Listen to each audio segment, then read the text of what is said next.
there are two components to your argument about prosecuting Donald Trump to the full extent of the law, and I would imagine this also goes for anyone else who is found to have breached the law in the course of operating in the Trump administration.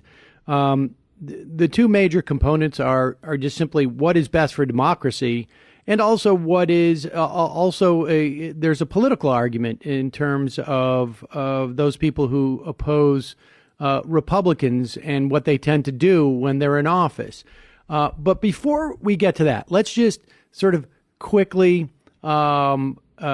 dispense with the notion. I mean, has Donald Trump done things that ultimately he will be subject to prosecution for? I mean, putting aside for a moment the question as to whether a sitting president can be indicted, at one point he will not be president. And what do you anticipate he will be prosecutable for? At a minimum, there's some mundane issues, but legally significant, such as the ways he violated tax law of both New York State and the federal government with respect to running the Trump Foundation as basically just a way to take in tax money and avoid taxes on it.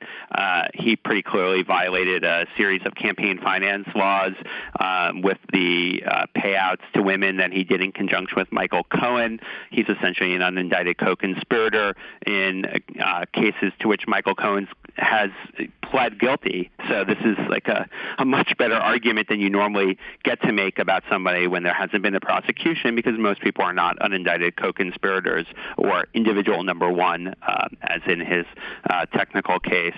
But I think that he has engaged in money laundering. The Financial Crimes Enforcement Network has previously fined him on a civil basis for money laundering at the Trump Casino. At the Trump casinos in Atlantic City.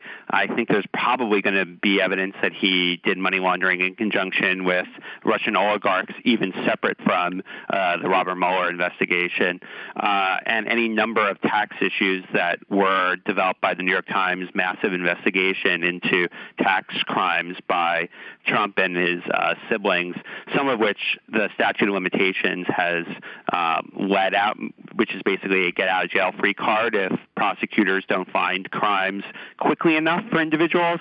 So he may well be clear of most of those criminal obligations, but not necessarily all of them.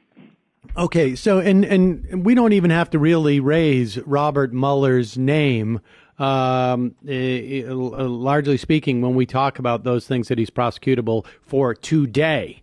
We could maybe, reconvene in 6 months and have another list of things. And I would imagine it's also possible that once he's out of office, that then people start digging around in what went on during this administration. There may be another host of things, but you have outlined a fairly sufficient dance card of prosecutable offenses.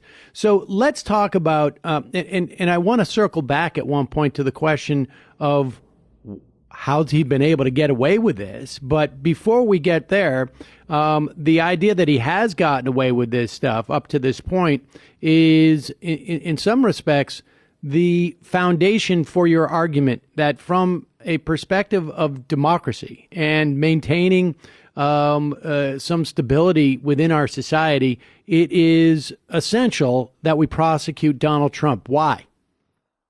So we need, in order to be a country that has ruled under a shared law, a law that applies to all of us, it has to be the case that if people break the law, they are treated the same way. Obviously, that's not often been the case in American history. It's been an aspiration. So, in apartheid South, even after the Civil War ended formal slavery, obviously it would be insane to say that America had full equality under the law in 1950. It very much did not.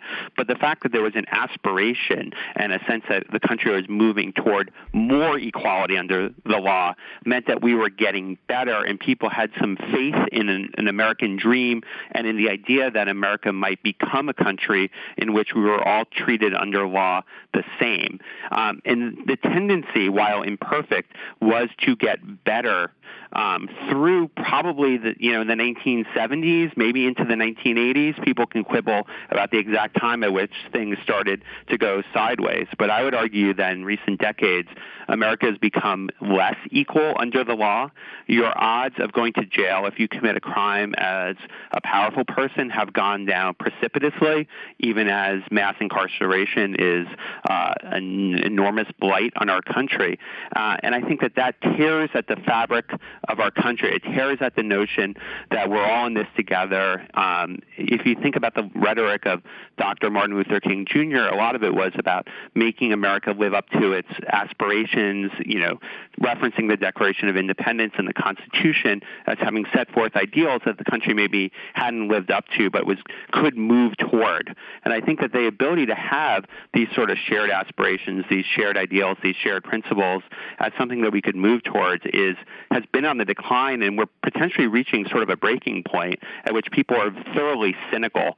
And I think it's very hard to be a nation if we're relentlessly cynical. We need some faith, and I think that's why we need to really stop this trend toward powerful people getting away with whatever they can. And we should say that there's plenty of data to support your thesis that we are living in a time where there is an incredible amount of disillusion with all the institutions the major institutions of our society. I mean, across the board, and questioning our, like I say, every institution and the leaders therein. And so, to what extent do you think, as we look back on these last, 4 or 5 decades, you say it's difficult to put a time on it, but I mean, it does fall around a time where the President of the United States committed a series of crimes and never, as the president, right? As the president, committed crimes as the president and was never held to account. By the time Richard Nixon died, there was a major Reformation project, and he was hailed as a great statesman in some quarters. I mean, what are the implications of that? And then and we'll take a break and follow that trajectory through the years, because there's almost like we saw that story play out multiple times over the next couple of decades. Yeah, in 1974, Gerald Ford, who had not even been elected as vice president but ascended after Richard Nixon's vice president, was forced to resign in disgrace. And then Nixon was forced to resign in disgrace and basically one step ahead of the impeachment crowd right after him. And Ford pardoned Nixon, and at the time it was very unpopular because people had expectations that the president would be held accountable. But relatively quickly, Ford got credit from the establishment for having helped us move beyond. Let's look forward. Let's not look to the past. And that's part of why Gerald Ford almost came from way behind to win the 1976 election, is that the kind of original sin of the Ford administration, which was that he pardoned an obvious criminal in Richard Nixon, was sort of forgiven. So within a couple of years, you started seeing this trend develop. And then you had the Iran-Contra affair, in which Ronald Reagan and most of the senior members of his foreign policy team committed pretty blatant crimes, and yet Oliver North got to testify, and because he looked good in a uniform, basically people were fawning over Oliver North, and there were all sorts of impediments put in place for Lawrence Walsh, the former Republican federal judge who was pursuing Reagan and his team of criminals. And then that led to George H.W. Bush, in conjunction with his then Attorney General, Bill Barr, who you might recall is the person being nominated to be Trump's get-out-of-jail-free card right now. Bush and Barr pardoned a series of people, including Caspar Weinberger, to basically make sure that Bush and the other senior members of the Reagan administration were not held to account for Iran-Contra, and it's basically just been downhill ever since. All right, Jeff, let's take a break there because we have another more recent example of this type of get-out-of-free-jail cardism, if you will, in the last decade. But we will talk about that on the other side. I'm Sam Seder. This is Ring of Fire Radio. We'll be right back.